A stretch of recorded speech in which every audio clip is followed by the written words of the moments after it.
Welcome to our discussion today. We're diving into the UK's new immigration policy. This is a topic that has sparked debate across the country. It raises questions about control and fairness. Before we delve deeper, let's understand the context. The UK's immigration system has undergone significant changes. These changes came after Brexit, which reshaped the UK's global position. The government introduced a points-based immigration system. This system aims to attract skilled workers from around the world. However, it also tightens restrictions for low-skilled labor. Critics argue this approach is too restrictive and exclusionary. Supporters believe it ensures better control over migration. Now, let's break down the key components of the policy. First, we'll look at the points-based system itself. Under this framework, applicants earn points for specific criteria. These include qualifications, job offers, and language proficiency. A certain number of points are required to qualify for a visa. For example, having a job offer from an approved sponsor grants points. Similarly, speaking English at a proficient level adds more points. This system prioritizes highly skilled professionals. Doctors, engineers, and IT specialists are favored candidates. But what happens to those in lower skilled occupations? The policy largely excludes them from entering the UK. This includes roles like agriculture workers and hospitality staff. Some industries have raised concerns about labor shortages. Next, let's discuss another aspect of the policy: salary thresholds. Applicants must meet a minimum salary requirement to qualify. Currently, this threshold stands at £26,200 per year. For some professions, the required salary may be even higher. This poses challenges for sectors with traditionally lower wages. Examples include social care and retail jobs.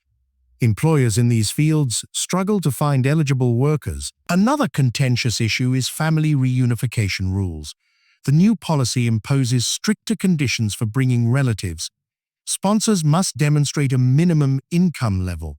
They must also provide suitable accommodation for their families. Critics argue these measures disproportionately affect poorer migrants. They claim it undermines the principle of keeping families together. On the other hand, proponents see it as necessary for integration.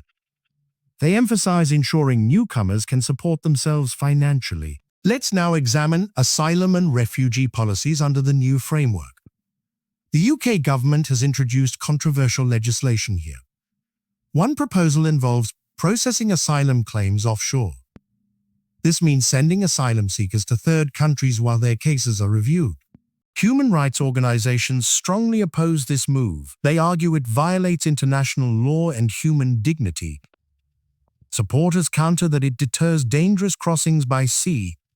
They highlight the need to manage migration flows responsibly. Moving on, let's talk about student visas and academic mobility. The UK remains a popular destination for international students. Under the new policy, students face both opportunities and hurdles. They benefit from streamlined processes for obtaining visas. However, post-study work options have become more competitive. Graduates must secure high-paying jobs to stay in the UK. This shift could impact universities reliant on international fees.